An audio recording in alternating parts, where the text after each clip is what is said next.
ಹೆಚ್ಚುವರಿ ಪೊಲೀಸ್ ಆಯುಕ್ತ ಹೇಮಂತ್ ನಿಂಬಾಳ್ಕರ್ ಅವರ ನೇತೃತ್ವದಲ್ಲಿ ಈ ವಿಚಾರಣೆ ನಡೀತಾ ಇರುವಂತದ್ದು. ಬನ್ನಿ ಈ ಪ್ರಕರಣಕ್ಕೆ ಸಂಬಂಧಪಟ್ಟಂತೆ ರೇಡ್ಗೆ ಸಂಬಂಧಪಟ್ಟಂತೆ ಹೇಮಂತ್ ನಿಂಬಾಳ್ಕರ್ ಏನು ಹೇಳಿದ್ದಾರೆ ಅಂತ ನೋಡ್ಕೊಂಡು ಬರೋಣ. ಯಲಹಂಕ ಪೊಲೀಸ್ ಸ್ಟೇಷನ್ ಲಿಮಿಟ್ಸ್ ಒಳಗೆ ಒಂದು ಕೇಸ್ ರಿಜಿಸ್ಟರ್ ಆಗುತ್ತೆ. ಆ ಕೇಸ್ನಲ್ಲಿ ರಮೇಶ್ ಟಾಟಾ ಎಂಬ ಒಬ್ಬನಿಗೆ ಒಂದು ಥ್ರೆಟ್ ಬರುತ್ತೆ. ಆ ಥ್ರೆಟ್ಟನ್ನು ಅವನಿಗೆ ಜೀವದ ಬೆದರಿಕೆ ಕೊಡುವಂಥ ಒಂದು ಪರಿಸ್ಥಿತಿ ಉದ್ಭವ ಆಗುತ್ತೆ. ಅದರ ಮೇಲೆ ಒಂದು ಕೇಸ್ ರಿಜಿಸ್ಟರ್ ಆಗುತ್ತೆ. ಆ ಕೇಸಿನ ತನಿಖೆ ಮುಂದುವರಿಸಿ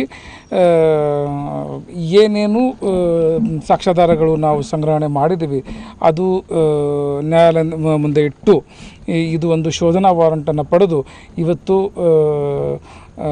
ನಾರ್ತ್ ಈಸ್ಟ್ ಡಿವಿಷನ್ ಪೊಲೀಸರು ಹಾಗೂ ಸ್ಥಳೀಯ ಪೊಲೀಸರು ಸೌತ್ ಡಿವಿಷನ್ ಪೊಲೀಸರು ಜಂಟಿಯಾಗಿ ಈ ಒಂದು ಕಾರ್ಯಾಚರಣೆ ನಡೆಸಿದ್ದಾರೆ. ಆ ಥರ ಸಾಕ್ಷ್ಯಾಧಾರಗಳು ಈಗ ಕಂಡು ಬಂದಿದ್ದಾವೆ. ಮೇಲ್ನೋಟಕ್ಕೆ ಯಾವ ಪ್ರಕಾರ ಈ ತನಿಖೆ ನಡೀತಾ ಇದೆ, ತನಿಖೆ ಹೋಗ್ತಾ ಇದೆ, ಆ ಪ್ರಕಾರ ಈ ಒಂದು ಪರಿಸ್ಥಿತಿ ಉದ್ಭವ ಆಗಿದೆ. ಅದಕ್ಕೆ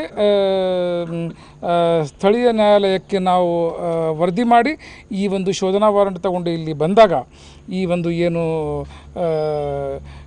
ಶೋಧನಾ ಕಾರ್ಯ ಈ ಸರ್ಚ್ ಏನು ನಡೀತಾ ಇದೆ ಇದರಲ್ಲಿ ನಮಗೆ ಸುಮಾರು ಮಾರಕಾಸ್ತ್ರಗಳು, ಅದೇ ಥರ ವೆಪನ್ಸ್ಗಳು, ಪರ ರಾಜ್ಯದ ಕೆಲವು ಅಸಾಮಿಗಳು, ಇಲ್ಲಿವರೆಗೂ ಬಂದಂಥ ಇಷ್ಟು ಎಲ್ಲ ಮಾತುಗಳು ನಾವು ಈಗಾಗಲೇ ನೋಡ್ತಾ ಇದ್ದೀವಿ. ಬಚ್ಚನ್ ಸರ್ನ ಏನಾದ್ರು ವಶಕ್ಕೆ ತಗೊಂಡಿದ್ದಾರೆ? ಬಚ್ಚನ್ ಅವ್ರನ್ನ ಅದೆಲ್ಲ ಮುಂದಿನ ವಿಷಯ. ಇನ್ನು ಸರ್ಚ್ ನಡೀತಾ ಇದೆ. ಸರ್ಚ್ ಆದಮೇಲೆ ಅದರ ಬಗ್ಗೆ ತನಿಖಾಧಿಕಾರಿಗಳು ಮುಂದಿನ ಕ್ರಮ ತಗೊಳ್ತಾರೆ.